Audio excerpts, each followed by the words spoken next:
அம்மா திருப்பதி லட்டு மாதிரி சந்தனத்திலேயே 3 மடங்கு பெருசாக சந்தன உருண்டை பண்ணி தமிழ்நாட்டில் அனல் தாங்கலை. கடவுள்லாம் ருத்ரத்தில் கோபத்தில் இருக்காங்க. மழை இல்லை. தமிழ்நாட்டில் தண்ணி பஞ்சம் அடுத்த மாதம் என்ன ஆகணும் ஒன்றுமே புரியல. பயமாக இருக்கு. அதனால் பத்திரகாளி குளிர்ச்சி ஆகணும். அவங்க உச்சந்தலையில் சந்தனத்தை வச்சா உடம்பெல்லாம் குளிர்ச்சி ஆகிடும். அப்போ அம்மா குளிர்ச்சி ஆகிட்டாங்கன்னா தமிழ்நாடு, இந்தியா, உலகம் பூரா மும்மாறி மழை பெய்யும். பாவம் அதிகமாக போச்சு.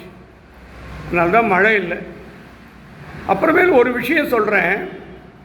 இந்த பூ விழுறது, பழம் விழுறது, இது மாயாஜாலம் இல்லைங்க, மந்திரஜாலம் இல்லைங்க. பாதி பேர் அப்படி நினச்சிட்டு இருக்கீங்க. அந்த நினைப்பை உங்களை அழிச்சிடும். புரிஞ்சுங்க. நான் தப்பான பூஜை பண்ணி ஏமாத்துகிற வேலையெல்லாம் இந்த உலகத்தில் அது பத்திரகாளிக்கிட்டலாம் சூலத்தை தூக்கணுன்னா ரத்த காவு எடுத்துடுவாங்க.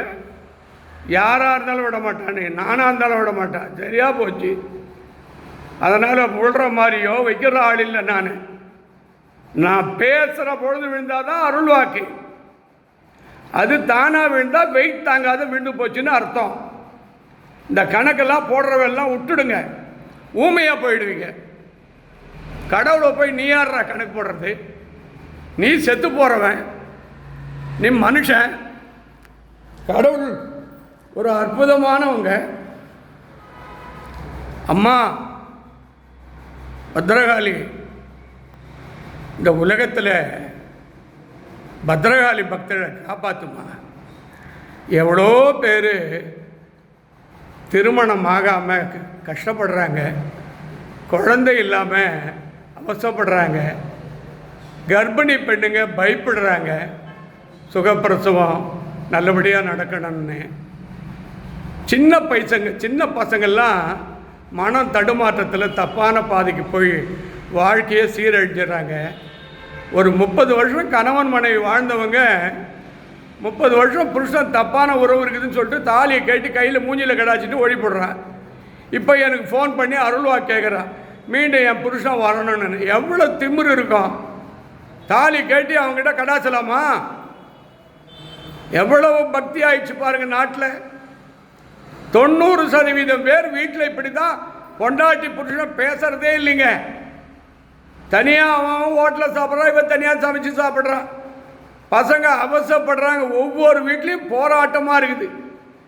மனைவி பண்ணுற பிரச்சனை, புருஷன் பண்ணுற பிரச்சனை, பிள்ளைகள் பண்ணுற பிரச்சனை. எங்கே சந்தோஷம் இருக்கும்? எங்கே நிம்மதி கிடைக்கும்? ஒழுக்கமே இல்லையே. சாப்பாடு நிம்மதியாக சாப்பிட முடியல. உடம்பெல்லாம் நோய், சுகர், பிபி, நெஞ்சு வலி, தலை சுத்தல், மயக்கம், கிட்னி, கேன்சரு, கற்பப்பையில் கட்டி, கண்ணு தெரியல, காது தெரியல, மூக்கில் கட்டி, தொண்டையில் கட்டி, வாயில் கட்டி, எத்தனை கொடுமையான நோய்கள் அப்பா! அடாடாடாடா கடவுளே! அம்மா இன்னைக்கு உலகத்தில் வாழும் அனைத்து பத்திரகாளி பக்தர்களுக்கும் எல்லாருக்கும் நீ அருள் புரியன்னு வேண்டி இப்போ மகா தீபார்த்தனை நடைபெறும்.